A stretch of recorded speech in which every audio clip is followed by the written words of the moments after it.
a year and a half ago, the first one? It was probably around somewhere between a year and a half. Okay. And he's otherwise been his happy, normal self? Yes. Because the only reason I ask that is older dogs, which you probably already know, I always more worry something's wrong with your brain than you're just an epileptic, because most epilepsy, 90% of them are 1 to 5, 1 to 6 years old. You still can be a 10, 11, 12, 15, 8, whatever you want. It just means your odds of really having nothing wrong with your brain are a lot less. On the other hand, if it's been a year or so, let's say worst case scenario, he has a brain tumor. It's not highly likely because it's been so long, but sometimes you'll have really slow growing ones that are your underlying cause. There's plenty of other things besides brain tumors that cause seizures that are physically wrong with your brain. Unlikely, but infections, immune problems, you had a stroke. Like, people always expect strokes to be these massive events where you're completely paralyzed, but it depends on how big the artery was when you had a stroke. Like, my example is, if I go pull a leaf off your tree in the normal times, you'll never realize it fell off. So if it's a tiny little artery, you don't have any outward signs. You chop off a giant limb of your tree, you're like, hey, what happened to my tree? So if it affects a big area, you'll know about it. And anytime you have any type of damage to your brain, getting head trauma, having a mini stroke, having a tumor, whatever it is, you could have seizures. That day, a month later, 6 months later, it doesn't always correlate when you have your problem as to when. Most people have head trauma, they'll warn you up for the next year or so, you might have a seizure down the road. So there's two pieces. It's like, is there anything causing it? And then the second part is control. You can be an epileptic, nothing wrong with your brain, and drop dead from seizures. You could have 100 seizures a day. You could have the worst brain tumor ever in the world and pass away from it, and guess what? You never had a seizure.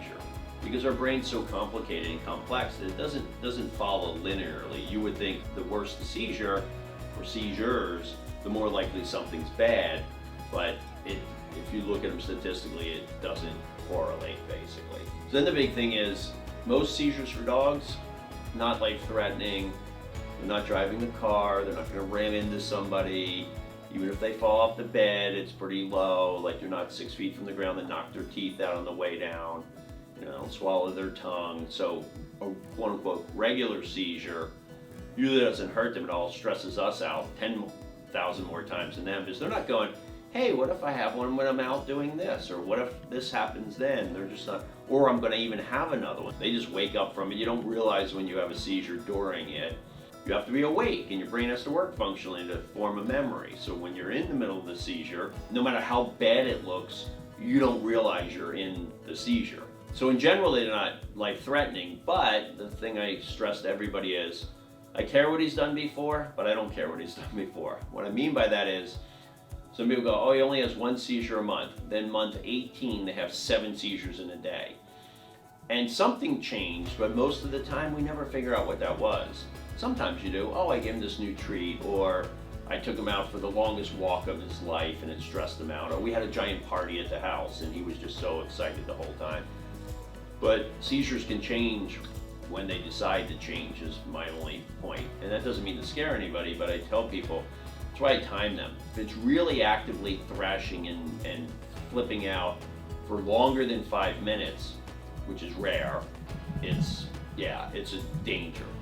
If they have them really close to each other, man, he had a 1 minute one, that was fine, but 6 minutes later he has another 1 minute one. So if those ever occur, they are really emergencies, because you essentially get heat stroke and you can die from a seizure. Luckily, if it's, oh, he had one and it was 2 minutes long and he got over it, yeah, he'll be disoriented, takes him that time to sort of recuperate and get back to himself. We all want 0 seizures. It's exceedingly rare in animals to get 0 seizures. So we always have this rule of thumb, less than 1 per month is what we want. And I always tell people, I'd rather 1 seizure a week if it was a minute long than 1 every 6 months that was 10 minutes long. So it also has to play into how severe they are and things like that. Other thing is, there's no good medication or bad medication. It's what works for you. Like, if Tylenol takes your headache away, great. Tylenol worked fine. If it doesn't, you try Advil or you try the next thing. Because we all have different physiologies, so just because, oh, my neighbor's dog did great on Pheno. My dog didn't do any good on Pheno. My neighbor's dog did good on Keppra. Doesn't mean that it'll be as effective. all of them you can get less efficacy over time. You sort of get used to it, the body gets used to it, or forms new pathways to seizure, and you like outgrow that one medication. And sometimes you need to switch up or add a second one or add a third one sometimes, just depending on how severe, bad, risky the seizures are. In the perfect world, in general, he's over the age of 5. In the perfect world, he should get an MRI. Realistically, yeah, I don't think it's a huge chance he has a tumor, but he looks perfect. He doesn't even look anywhere near as old as he is. He looks freaking phenomenal. To recap, in the perfect world, ideally look to make sure nothing's wrong. In the meantime, while you think about it or whatever, ideally he needs a second seizure med. And then we need to evaluate it. Wow, this is doing great. We're keeping him on it. Oh my God, he was way too sedate on that one. Great, not great. Let's stop it and try something different.